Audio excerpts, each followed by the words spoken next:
The student must know the content as we understood them, not as the government understood them. Because when the treaties were first made, that's what the government said, the court said they have to understand what the meaning from the tribal perspective, not from the government. They reneged on that. So now we have to know the contents of them and find out how we're funded. Because we had to give up about 100 million acres, but we brought them to court. Our initial lawyer that handled the Black Hills case, and then the 40 acres of the unceded Indian country, that they gave away 40 million acres in order to get us on dock for 60 million. So we have to understand that how those treaties progressed. And what do we get from them? We get like education. We get a lump sum for that. And for every 100 people, we should get a doctor.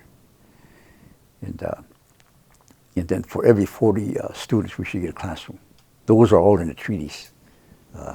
Again, they're reneged. And also, they have to know the laws like the Snyder Act that was passed early in 1921, I believe. Snyder Act finally made a line item for treaties. We never had line item in there. So anybody can get up and appropriate money for the tribes. But now the line item says you can't. You have to go to the committees. We never used to have this, so the congressmen and the senators abused that money. He was for special interest groups. And so eventually that became one of the working points in doling out money in lieu of the 100 million acres that we lost. So they took away lifestyle in the land, so now they owe us. Personally, I don't think the Black Hills case should ever be solved. It should ever be completed, because they have the land that still belongs to us. They owe us. And they should never forget that once we, there's a bill out there and working to try to give us money for that. And that those Black Hills are priceless. So treaties, we have to study them, and the future generations are become smarter. For instance, when the treaties were first, we brought them to court in 1920s, and then the other in 1946 under the Indian Claims Commission Act, that they allowed for monies rather than land.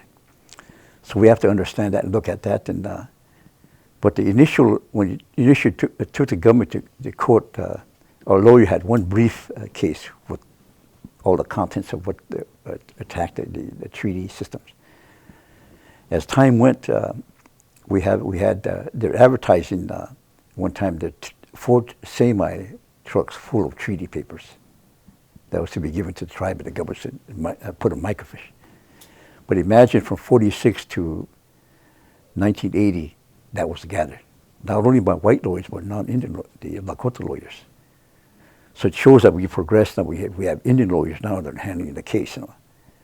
In the future, the young ones are going to be smarter. Because we couldn't evaluate the land on, the price of the land on our terms, the government interpreted that. They had their per diem all set up. So they said the Black Hills were 17.1 because of the pristine shape. It was never formed the way it should be.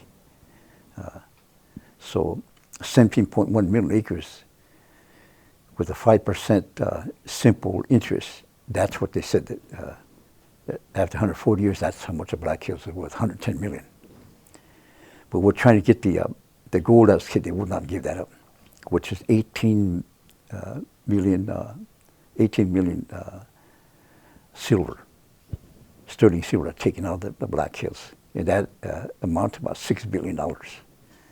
And that's what the tribes wanted, but we could never get that back because of the way the government operated. And so we refused the money, so it's still sitting in escrow in both the unceded countries. 40 million money were to get out of 4 million acres that the government took, in the Black Hills 17.3 million acres. That's now built up to over $1 billion. And that's a waiting for time will come down. We know that the government can't move them, so we're just sitting waiting. because Congress cannot afford that. And besides, the case is now gotten out of the court system. No longer can use it. Take him to court, and it has to go to Congress. So, we're just biding time when our young ones will develop how much the Black Hills was based on all the mathematics that they can put together. And that's going to be things like when Spot Hill and City Bull said they need 35 buffalo a day in order to feed their camp. So you're talking about 20,000 people in 7 big camps. That 35 buffalo will explode into a bigger, and then teepees are made out. How much is the value of that? I think some initial treaty people tallied up all that. It's equivalent to a middle income family. That's how much the least, okay, which would be $100,000 a year. But the government only figures like 18,000. It's a discrepancy. So our children have to work a way of figuring it out, so the government don't have to. They use government realtors that were only interested in the service of the government. That's how much they So our children are getting smarter, begin to know, and eventually we get to a point where they'll know all that. They'll be scientists and mathematicians, and we'll be able to move our tribe in that area. So that's one of our dreams.